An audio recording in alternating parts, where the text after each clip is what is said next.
Naalala niyo po ba siya, mga idol? Ito yung pinos ko dati, mga idol, na isang bata na ginipitan ng ate niya.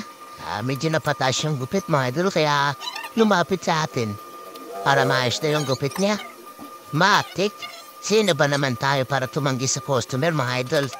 Tsaka ito rin yung gusto ko, mga idol. Yung nasa-challenge ako sa gupit. Pwede na!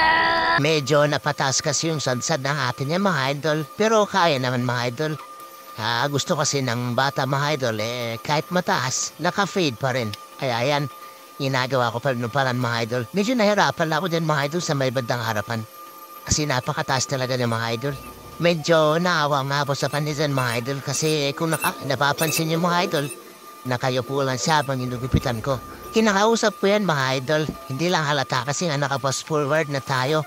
Kaya pala hindi sumasagot. Pagkatingin ko sa salamin, mga idol, lumuluha yung mata. Siguro, namimiss niya yung mahaba niyang buhok, mga idol, no? Ikaw naman, ate, masyado ka naman, ano? Ikaw kaya putulan ko ng bangs kung magustuhan mo. Parang ganito lang yan, ate. Yung minutusan ka ng nanay mo na mga utang sa kumare niya. Tapos yung anak ng kumare niya, crush mo. Baliw ka yata eh.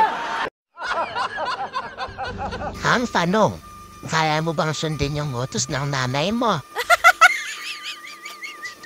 Hindi, bero lang, ate.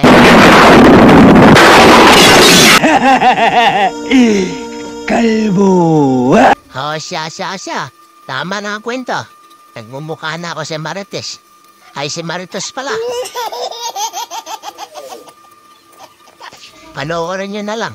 Malapit na yan matapos, mga idol.